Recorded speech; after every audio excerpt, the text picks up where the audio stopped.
Hey guys, welcome to the Sacco Initiative. It's a platform where we speak to different intellectuals, people who have done exceptionally well in their field to tell us how we can be better at what we are doing. Because we already know at this point in time that talent is never enough. But I mean, let's talk to people who have been there, who've walked the path, and then there are great names right now with great impact. And today is exceptional, and shout out to Sacco for doing this. This is his birthday edition. It's amazing, it's beautiful. I have somebody that we all respect a lot, somebody that the whole world is one of the greatest export from Nigeria to the world. Apart from that, sort of the minister of the New Testament that is making a shift and a change in the world of today. The one and only person that speaks to we the creatives almost all the time. Ladies and gentlemen, Pastor Shola.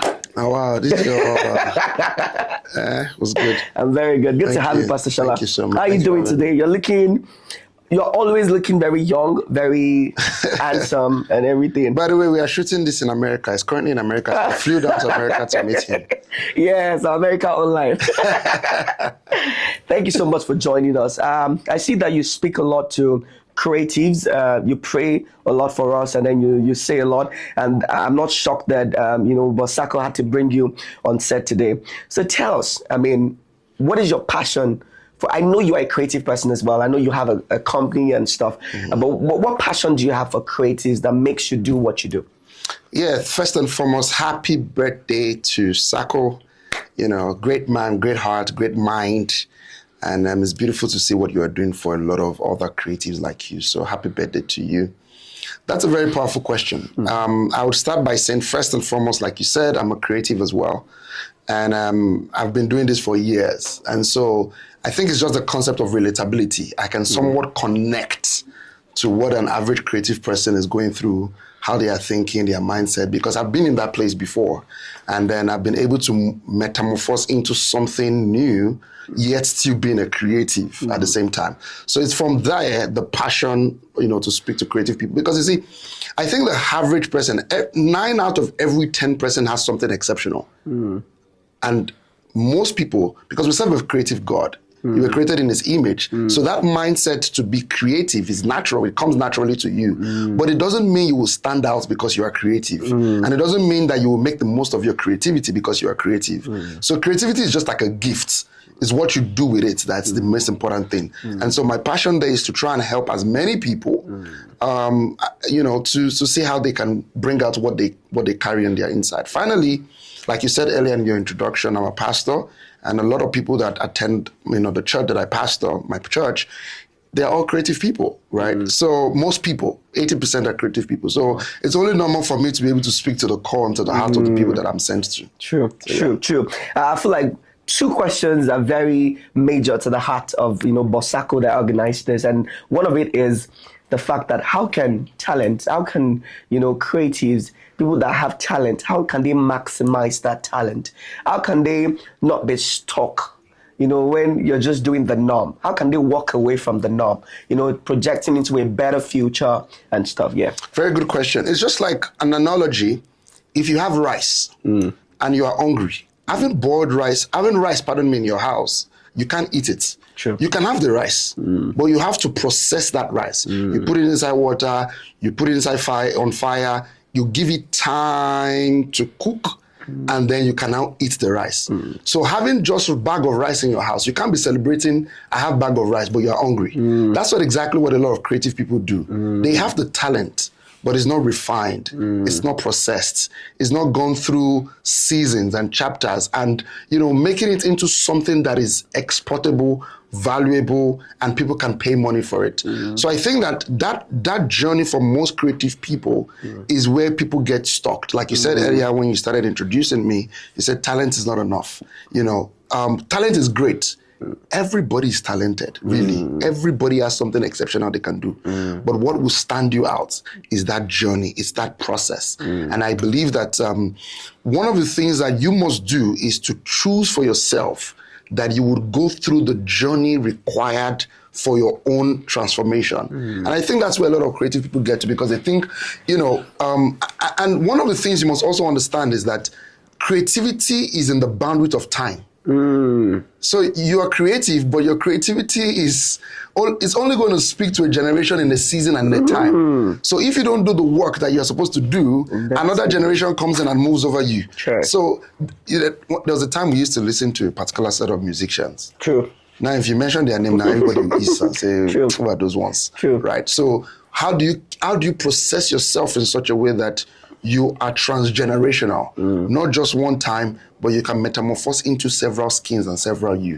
So yeah, that's Great. The second and the last question would be something that I feel like I have particularly seen in the life of the man that we're celebrating, Sako, today, is the fact that he's been able to take what seems like ordinary. He's been able to build an institution around himself, so much so that we as mentees, we've been able to see physically, so much that we even have to ask that, did you do all this from the money you collected? He said no. Now sometimes it's very, very funny, So I mean, how can talent, creatives, how can they how can they make money? I saw one of your interviews where you said that a lot of creatives are going to be very broke.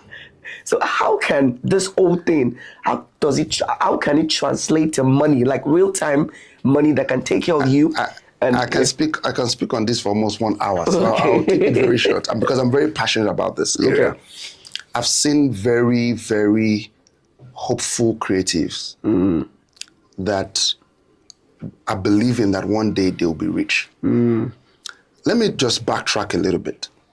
There's never a place where God decides who will be poor and who's going to be rich.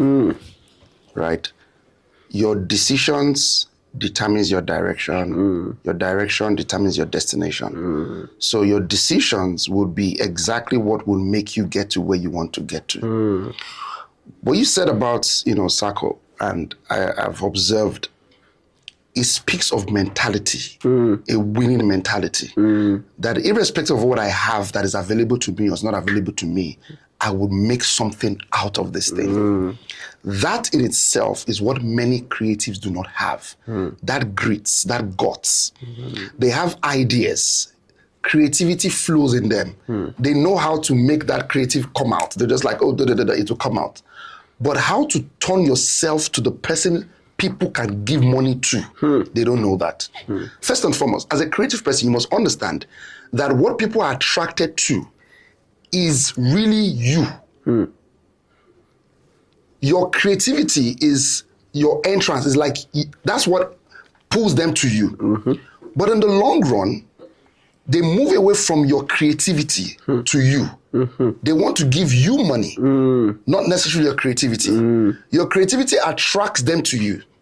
But what they want to see at some point is you. Now, if you don't metamorphose, if you don't build yourself to be somebody that it's just like a creative person who, for example, you are singing and you don't understand personal branding, you don't understand how to think differently, at the end of the day, you're not going to have money. So first thing, put a system around you. As a creative person, put a system around you, number one. Number two, look for partners. And when I say partners, who are your collaborators? I've met very creative people that they can sing, they can act. Who is your manager? Now, they employ another creative as their manager. Someone that cannot think business-wise.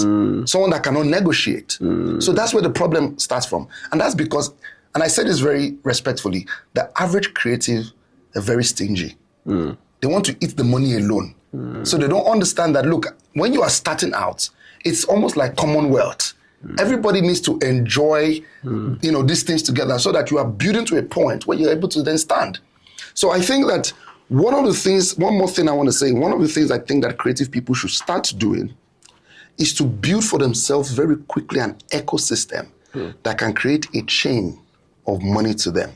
So for example, if you are an MC right now, what is the exceptional thing that you can do differently from you MCing? Because at the end of the day, it is brilliant, but it is seasoned. Every creative people must understand that this work is seasoned. There's a time people will talk about you. There's a time people are going to move on from you. So what systems are you creating and putting in place to be able to do that? The final thing I will say is read a lot about how money works. Creative people don't do that. How does money work? Because an average creative person believes that once I do this job today, they will pay me tomorrow.